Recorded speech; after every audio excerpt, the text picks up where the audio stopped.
Bonjour, ici c'est Franck Thouard et aujourd'hui je vais te donner 7 astuces pour bien réussir tes plans plus un bonus.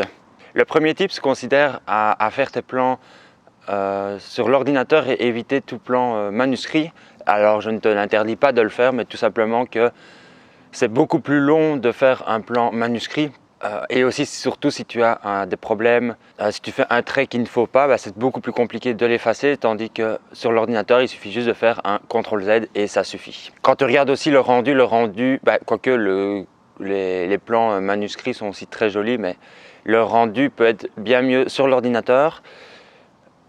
Quelque chose qui est vraiment très appréciable sur les plans sur ordinateur, c'est que tu peux les sauvegarder en PDF et les garder sur ton téléphone, sur ton ordi.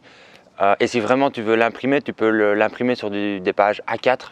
Alors je te dis en connaissance de cause parce que moi j'en ai fait aussi bien sur manuscrit et aussi bien par ordinateur. Je trouve que c'est beaucoup plus compliqué de faire des plans manuscrits, pas par la technique mais par le processus.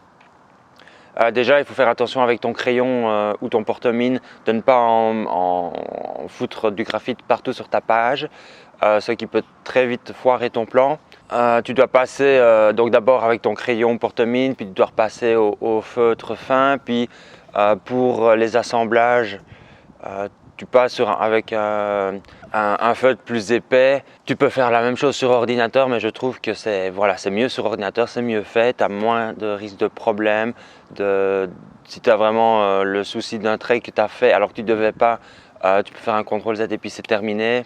Et puis franchement, c'est beaucoup plus précis parce que sur l'ordinateur, évidemment, tu peux mettre des données numériques que sur le papier, c'est à chaque fois avec un crayon et ta règle. Le tip suivant consiste à ne pas faire de la 3D. Je trouve que c'est beaucoup de complications pour rien, tout simplement parce que la 3D, ok, tu peux voir ton objet en 3 dimensions, ça peut être un plus, mais quand tu débutes, c'est pas important, surtout que ça va te demander beaucoup de temps. Simplifie-toi la tâche et évite de faire ce qui est superflu. Fais juste de la 2D, la 3D c'est bien, mais voilà, c'est un plus. Surtout que comme tu es débutant, tu vas déjà mettre beaucoup de temps pour faire la 2D. Et donc tu vas te dégoûter, surtout si tu commences par la 3D. Surtout que la 3D, qu'est-ce que ça t'apporte? Ça t'apporte vraiment juste le design, mais techniquement, ça ne t'apporte pas grand-chose. Sur la 2D, ce sera plus facile de mettre des cotes. Sur la 3D, tu peux le faire aussi, mais ça va être plus compliqué. Surtout quand tu vas imprimer tes plans, en 3D, de toute façon, finalement, qu'est-ce que tu vas faire? Tu vas quand même devoir te mettre sur la face, mettre les plans, mettre tes cotes, imprimer, faire celle de côté, celle du dessus. Alors moi je te dis, simplifie-toi la tâche, commence par la simplicité et fais vraiment la bonne vieille méthode. Plan de face, plan de côté, plan du dessus.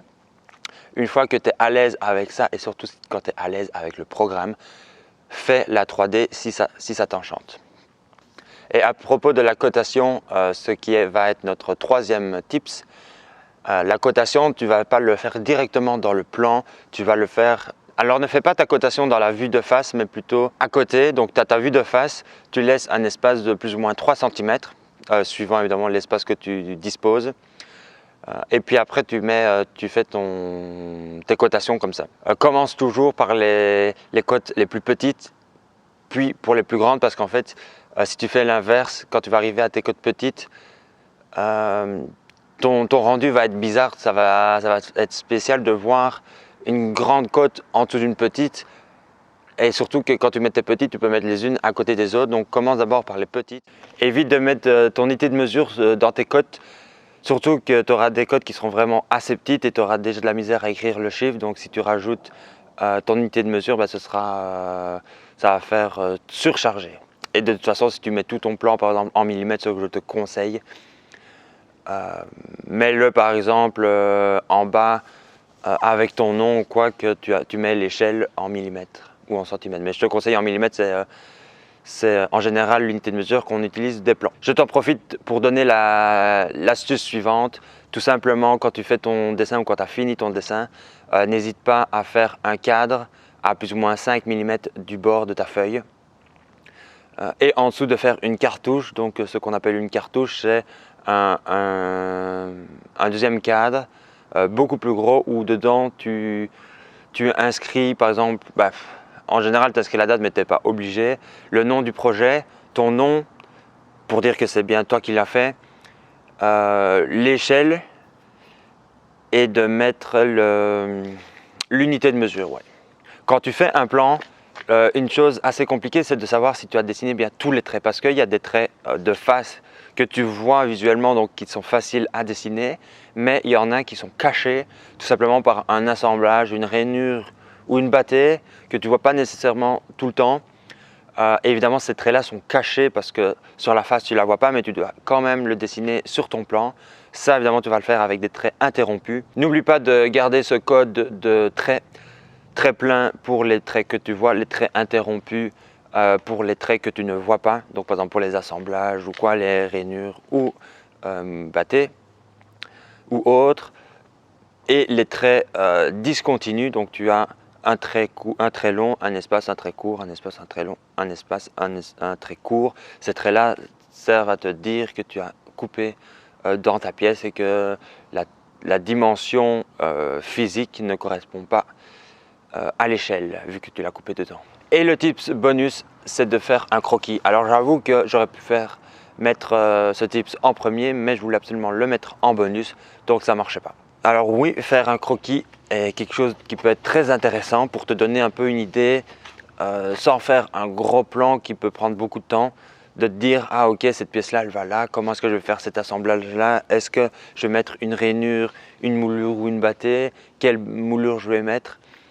Donc voilà, ça peut être vraiment un premier aperçu de ton plan. D'ailleurs, si tu veux rester informé sur les meubles de jardin que je fais, n'hésite pas à t'abonner si ce n'est déjà fait et activer la cloche de notification. Ça te permet de rester informé dès que je sors des nouvelles vidéos. Maintenant, si tu veux aller plus loin, j'ai fait un plan et toute une méthode pour construire une tonnelle. Je te mets dans la description un lien. Alors comment ça peut se passer?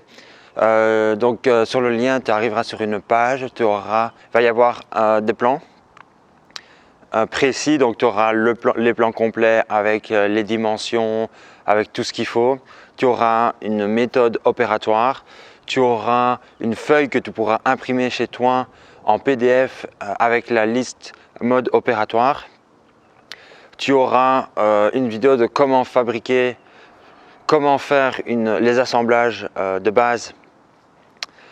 Les assemblages tenon mortaise à la défonceuse et alors rien qu'à la défonceuse c'est fou tout ce qu'on peut faire avec une défonceuse et comment faire l'assemblage à mi-bois, comment faire le traçage, comment faire et poser le treillis parce qu'en fait et comment poser la tonnelle pour qu'elle soit bien stable. Tout ça je te le mets dans le lien en description.